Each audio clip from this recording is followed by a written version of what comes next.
نحمده ونصلي على رسوله الكريم اما بعد فاعوذ باللہ من الشیطان الرجیم بسم اللہ الرحمن الرحیم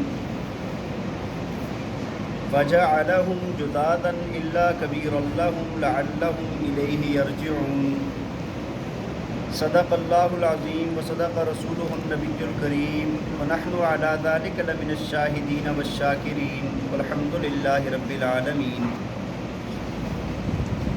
توجہ فرمائیں، سورہ انبیاء 17واں پارہ آیت نمبر 58۔ اللہ تعالیٰ فرماتے ہیں فَجَعَلَهُمْ جُذَاذًا إِلَّا كَبِيرًا لَهُمْ لَعَلَّهُمْ إِلَيْهِ يَرْجِعُونَ۔ فرمایا کہ پس پھر انہوں نے ابراہیم علیہ السلام نے ان بتوں کو ٹکڑے ٹکڑے کر ڈالا، الا کبیر اللہم، مگر ان کے بڑے کو چھوڑ دیا، بڑے بت کو چھوڑ دیا، لعلہم الیہ یرجعون، فرمایا تاکہ وہ آ کر اس سے پوچھیں، اس کی طرف لوٹیں، اس بڑے بت کی طرف لوٹیں۔ دیکھیں جی، گزشتہ آیات کے اندر حضرت ابراہیم علیہ السلام کا تذکرہ شروع ہوا تو اللہ تعالیٰ نے ابتدا کے اندر 3 باتیں بیان فرمائی ہیں۔ ایک بات تو یہ فرمایا کہ اللہ تعالیٰ نے ابراہیم علیہ السلام کو بچپن ہی سے، ابتدا ہی سے رشد و ہدایت اور عقل و سمجھ اور فہم عطا فرمایا تھا۔ اور دوسری بات یہ بیان فرمائی کہ جو انہوں نے اپنے والد اور قوم والے، ان کو جو انہوں نے فرمایا کہ ما هذه التماثيل التي انتم لها عاکفون، کہ فرمایا کہ یہ کیا بت ہیں، کیا مورتیاں ہیں جن کی تم عبادت کرتے ہو، جن کے سامنے تم جھکے ہوئے ہو، جمے ہوئے ہو۔ اور جب انہوں نے کہا کہ بھئی آپ کیا ہم سے ہم نے تو اپنے باپ دادا کو یہ کرتے ہوئے پایا، اپنے بڑوں کو یہ کرتے ہوئے پایا ہے، تو ابراہیم علیہ السلام نے فرمایا کہ تم بھی اور تمہارے بڑے بھی سارے کیا تھے؟ گمراہ تھے، یہ اندھی تقلید ہے، اللہ کے مقابلے میں تم بتوں کے سامنے جھکتے ہو، یہ اندھی تقلید ہے۔ اور آگے ساتھ فرمایا کہ بلکہ بھائی تمہارا رب یہ بت نہیں ہے، بلکہ تمہارا رب ربکم رب السماوات والارض، تمہارا پروردگار وہ ہے جو زمین اور آسمان کا پروردگار ہے، جس نے زمین اور آسمان کو پیدا کیا ہے۔ اور ساتھ فرمایا کہ اس بات کے اوپر میں گواہی دیتا ہوں، اس بات کے اوپر میں گواہی دیتا ہوں۔ اور ساتھ ہی حضرت ابراہیم علیہ السلام نے ایک بات فرمائی تھی، فرمایا کہ تم جب یہاں سے پھر جاؤ گے نا تو پھر تمہارے بتوں کے ساتھ میں برا سلوک کروں گا۔ تو اب آج کی آیات کے اندر حضرت ابراہیم علیہ السلام نے ان کے ساتھ کیا سلوک کیا اور اس کے رد عمل میں ان کے اوپر کیا تکالیف آئیں، اللہ تعالیٰ نے اس کا بیان فرمایا ہے۔ تو سب سے پہلی بات بیان فرمائی کہ جب قوم والے وہاں سے نکل گئے نا، یہ جا رہے تھے، اصل میں ان کا ایک تہوار آ گیا، میلہ آ گیا، اور میلے پر جا رہے تھے، سارے جا رہے تھے، حضرت ابراہیم علیہ السلام کو کہنے لگے تم بھی چلو، تو ابراہیم علیہ السلام نے فرمایا فَنَظَرَ نَظْرَةً فِي النُّجُومِ، اور ساتھ کہا فَقَالَ إِنِّي سَقِيمٌ، کہ میں بیمار ہوں، میری طبیعت ٹھیک نہیں ہے۔ تو وہ چلے گئے سارے کے سارے، حضرت ابراہیم علیہ السلام بت خانے میں گئے، فَجَعَلَهُمْ جُذَاذًا إِلَّا كَبِيرًا لَهُمْ، سب کے ٹکڑے ٹکڑے کر دیے ابراہیم علیہ السلام نے، سارے بتوں کو تیس نیس کر دیا، سب کو توڑ پھوڑ دیا۔ وہاں پر مختلف طرح کے بت رکھے تھے، کوئی مٹی کے بت تھے، کوئی پتھر کے بت بنے ہوئے تھے، کوئی قیمتی دھاتوں کے بت بنے ہوئے تھے، سب کے سب کو توڑ دیا اور بڑے بت کو چھوڑ دیا اور کلاڑا اس کے کندھے پر رکھ دیا۔ فرمایا کہ تاکہ یہ لوگ جب واپس آئیں تو اس سے آ کر پوچھیں اور ان کی عقل سمجھ کے اندر بھی یہ بات آئے کہ بھائی یہ جو بڑا ہے وہ یہ اپنے آپ کو بھی نہیں بچا سکے اور یہ بھی نہیں بچا سکا ان کو، تو یہ معبود نہیں ہوتا، جو اپنی بھی حفاظت نہ کر سکے وہ معبود نہیں ہوتا۔ تو فرمایا کہ تاکہ اس کی طرف لوٹ سکیں، اور ایسے ہی ہوا جب وہ لوگ واپس آئے، جب وہ واپس بت خانے میں آئے اور آ کر جب دیکھا انہوں نے تو قالوا من فعل هذا بآلهتنا انه لمن الظالمین، جب دیکھا تو کہنے لگے کس نے یہ برا سلوک کیا ہے ہمارے معبودوں کے ساتھ، بے شک وہ ظالم بندہ ہے، وہ ظالمین میں سے ہے۔ کس میں سے ہے؟ ظالمین میں سے ہے۔ کس نے کیا یہ سلوک؟ ہاں جی، اب جب وہاں پر یہ بات، اور بڑے دکھی ہوئے، بڑے پریشان ہوئے، ان کے معبود الٹے پلٹے پڑے ہوئے تھے، کسی کی ٹانگ ٹوٹی ہوئی ہے، کسی کا سر پھٹا ہوا ہے، کسی کی بازو ٹوٹی ہوئی ہے، کسی کی گردن ٹوٹی ہوئی ہے، الٹے پلٹے اوپر نیچے پڑے تھے۔ تو اب ان کو بڑا دکھ ہوا، ہاں جی، کہنے لگے کس نے یہ کیا ہے، بڑا ظالم ہے۔ تو کچھ لوگ کہنے لگے قالوا سمعنا فتى يذكرهم يقال له ابراہیم، کہنے لگے کہ ہم نے سنا ہے ایک نوجوان ہے وہ ان کے متعلق تذکرہ کرتا رہتا ہے، ان بتوں کی بات کرتا رہتا ہے، اور یقال له ابراہیم، اس کا نام ہے ابراہیم، اس کو ابراہیم کہا جاتا ہے۔ اب جب یہ بات ہوئی نا تو کہنے لگے قالوا فأتوا به على اعین الناس لعلهم یشهدون، تو کہنے لگے کہ اچھا پھر اس کو لوگوں کے سامنے لے کر آؤ تاکہ لوگ بھی اس کو دیکھ لیں کون ہے یہ، ہاں اس نے ہمارے بتوں کے ساتھ یہ سلوک کیا، کون ہے یہ۔ تو جب حضرت ابراہیم علیہ السلام کو بلایا، حضرت ابراہیم علیہ السلام آ گئے، سارے مشرک موجود ہیں، ابراہیم علیہ السلام تنے تنہا غیرت کے ساتھ سامنے کھڑے ہیں اور ڈٹے ہوئے ہیں۔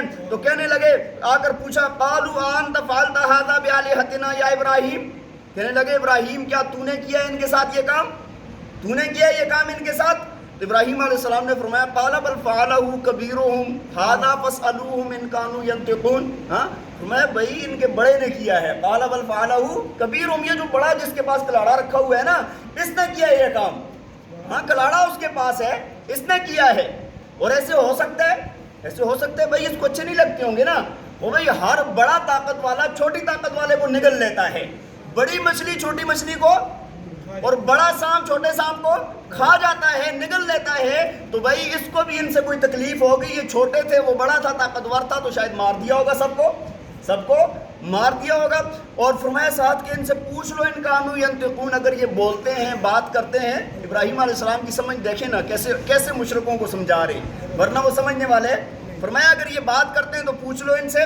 فرجعوا الی انفسہم، تو فرمایا کہ وہ اپنے نفسوں کی طرف، اپنی جانوں کی طرف لوٹے، ہاں جی، فقالوا انکم انتم الظالمون، کہنے لگے کہ ظالم تو تم ہی ہو، بات تو اس کی ٹھیک ہے، ظالم تو یعنی اپنے متعلق ہے کہ بھائی ہمیں وہ بول بھی نہیں سکتے، اپنی حفاظت بھی نہیں کر سکتے، ظالم تو تم ہی ہو، ظالم تو تم ہی ہو۔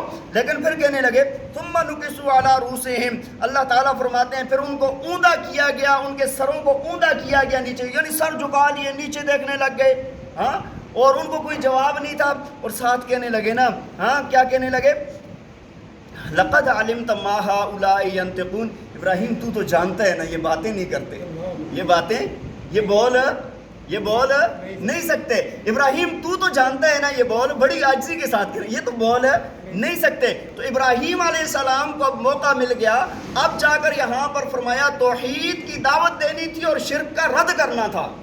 جس معاشرے کے اندر حضرت ابراہیم علیہ السلام پیدا ہوئے وہاں پر مشرکین ہی مشرکین تھے، یہاں تک کہ گھر کے لوگ بھی مشرک، باہر کے بھی، قوم والے بھی، خاندان والے بھی، سارے مشرک تھے، ہاں جی۔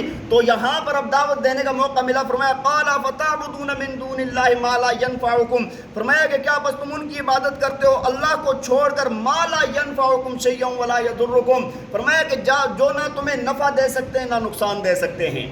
اُفِّل لَكُمْ وَلِمَا تَعْبُدُونَ مِن دُونِ اللَّهِ، ہاں تمہارے لیے افسوس ہے تمہاری حالت پر، ہاں وَلِمَا تَعْبُدُونَ مِن دُونِ اللَّهِ، اور ان کی حالت پر کہ جن کی تم عبادت کرتے ہو اللہ کو چھوڑ کر، ان کی حالت پر بھی افسوس ہے۔ فرمایا افلا تعقلون، فرمایا کہ کیا عقل نہیں کرتے ہو؟ عقل والی بات تھی نا یار یہاں پر کہ بھائی جو اپنی حفاظت نہیں کر سکتا، جو اپنی حفاظت نہیں کر سکتا وہ کسی کی حفاظت کیا کرے گا۔